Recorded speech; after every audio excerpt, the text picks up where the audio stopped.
Okay, bago tayo matapos, gusto kong magpasalamat sa guest natin ngayong gabi, Sanya Lopez. Maraming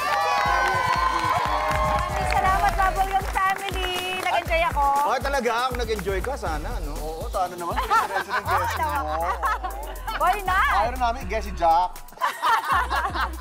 Ikaw pala. Anyway, magaling si Sanya kanina sa laro at alam na naman natin kung sinong talo kanina. Siyempre, yan ay ang team Muso. Diego.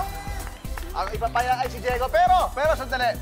Hindi ko maatim na nag-charade si Betong kanina eh. Okay. So, ipaparusahan natin si Betong at saka si Diego. Oh.